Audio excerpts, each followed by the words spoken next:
সীমানা চিহ্নিত করে লাল সবুজ রঙের কয়েকটি খুঁটি, মাঝে পবিত্রতা রক্ষার সাইনবোর্ড। তাতেই দায় শেষ।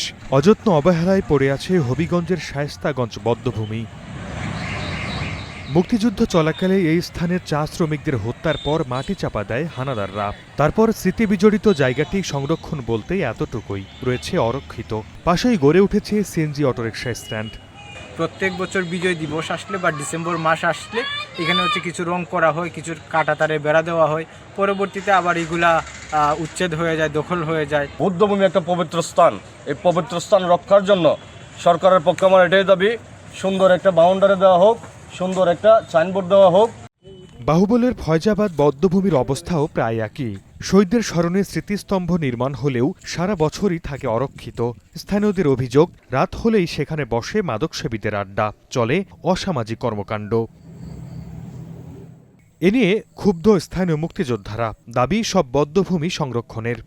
এখানে যে হারে যে তুলনায় সম্মানের সহিত এগুলা সংরক্ষিত করে এখানে একটা দেওয়াল বা একটা প্রোটেকশন দেওয়ার কথা সেই ধরনের নেই।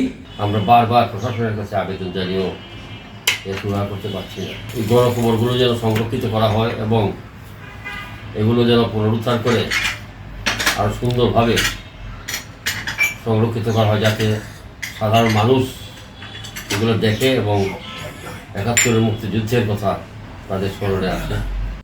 জেলা প্রশাসন বলছে, গণকবরের সঠিক সংখ্যার তথ্য সংগ্রহের কাজ দ্রুতই হবে। এরপর নেওয়া হবে সংরক্ষণের উদ্যোগ।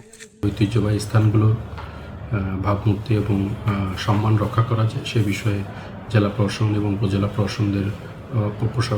প্রশাসনগুলোর পক্ষ থেকে প্রয়োজন উদ্যোগ গ্রহণ করা হবে।